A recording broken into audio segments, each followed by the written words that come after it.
Happy weekend! Yan guys, nandito yung ating mga new succulents. Yan, air dry natin sila for 5 days. Then, tsaka ko tatanim. So, ganun yung nangyari sa previous new succulents ko na nasa labas na. So, nung natanggap ko, March 19, tinanim ko na rin. And yung naiwan, eto guys, si Var Apricot. Ayan o, kung mapapansin nyo, konti na lang yung leaves niya. Kasi naglalagas siya talaga. So, hindi na ako nag-worry kasi ganito rin yung Var Apricot ko before, yung unang-una, 3 years ago. Ayan, naglalagas siya talaga. Pero, pag nag-stable na to guys, magiging naman siya. Magiging okay din. Yung maliliit, onti lang yung lagas. Kumpara dito sa malalaki. Ayan, konti na lang. So, iniikot ko siya guys kasi nakaharap na siya lahat dito. Oh. Ganyan. So, iniikot ko siya para naman yung sunlight exposure niya. And may aerial roots siya guys. Ayan o. Ayan. Kikita nyo ba?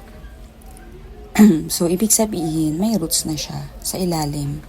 Kasi meron na siya dyan sa labas. So, ayan. Okay na siya. May roots na siya. Ayan. Magiging stable din to. Ayan, baka matanggal na rin yan. And si Potosina dito, ayan, chubby-chubby. Ayan, yan yung kagat ng mabait na karaan guys. So, dalawa yung nadali niya. So far, si Potosina, hindi na siya nagkakaroon ng mushy leaves. Tulad last time, na marami siyang mushy. Ngayon, okay na siya. Ayan o. Ayan, dry leaves na lang. So, normal na lang naman yan.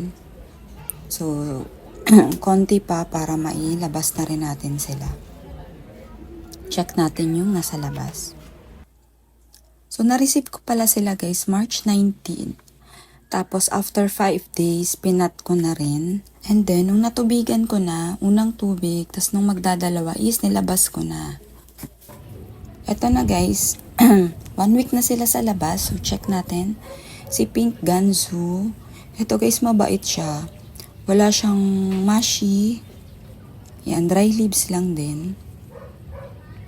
Yan, itataas ko na rin to. Mag-aayos ako. Kasi mukha siya mabait, si Pink Gansu. Yan, nasagi-sagi ko pa. Ayan, tapos, ito guys, si Dugong. Ayan, nai-stress na siya. Medyo nagpipink na siya. Ayan. And wala pa siyang ayun, yung nasa likodan, ayun, dry na ulit.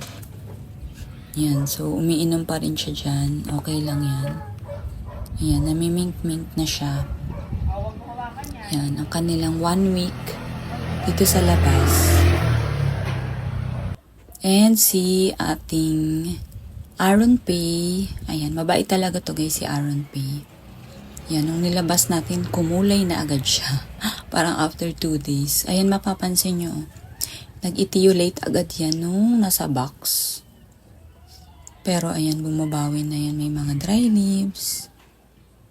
Yan, mabilis talaga itong mag-etiolate. Ayan yung cuttings ko dyan, no? Okay naman sila din, no? Yan, nagda-dry leaves lang din. Bait-bait talaga ng Aaron Pay.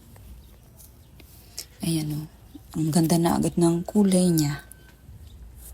Yan. So, para mawala yung etiolation niya dyan, ikakat ko yan guys, tas tutusok ulit. Ganon yung ginagawa ko nung sa dati ko. Kaya lash. And, andito si Chloe. Si Chloe, ganon pa rin itsura niya. Ayan o. So, nabunot ko na yung mga, sorry guys maano pa rin yung lalamunan ko. Ayan naman si Ariel.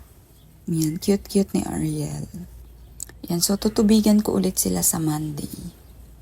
Yan, sino pa ba yung succulents ko dito? Bago. Si Var Mirini, nasa loob pala siya. Sabi ko kulang, nasa loob siya. Pakita ko mamaya.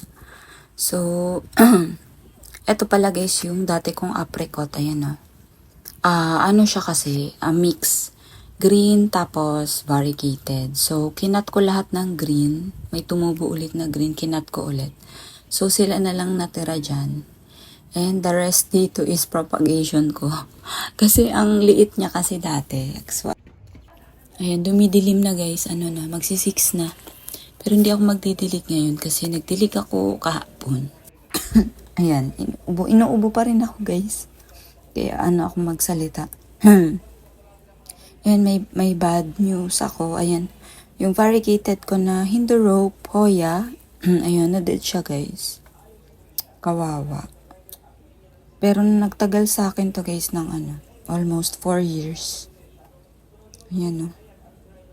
Ang aking var Hindorope. Ayan, wala na. Pero kahapon guys, ng hapon, medyo humangin dito. Parang bumalik yung hangin. So ngayon may hangin konti. Konti, gagalaw ba? Ayan, gumagalaw naman, konti. Tsaka lumamig konti kahapon. Ngayon medyo okay pa naman. Pero pag tanghali, sobrang init talaga. Ay, ito, nakalimutan ko na.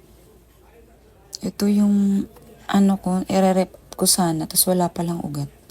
Nakalimutan ko na siya itanim mo. Ilang weeks na ba to? 2 weeks na yata to. Tatanim ko nga bukas. Sana hindi ko makalimutan.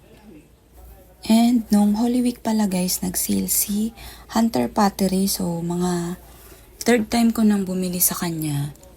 Siguro this week ko makukuha. Pakita ko sa inyo. Konti lang yun guys. Ano lang. Yung sa kasya lang na maliit na box. Kukuha sana ako madami. Kaya lang. Wala pala akong paglalagyan. Ito bala kong ilagay sa shallow pot. Kaya lang hindi ko sasali to. Si Neon. Ano kasi to guys eh. Ang mahal ng malaki nito. Kaya naka-jackpot ako sa maliit. Ito pang mga to. Ito nga bilis lumaki guys oh. Semi-enormous. Bilis lumaki. Ayan, pakita ko sa inyo yung pot pag dumating na. So, ayan ang ating weekend. Happy weekend!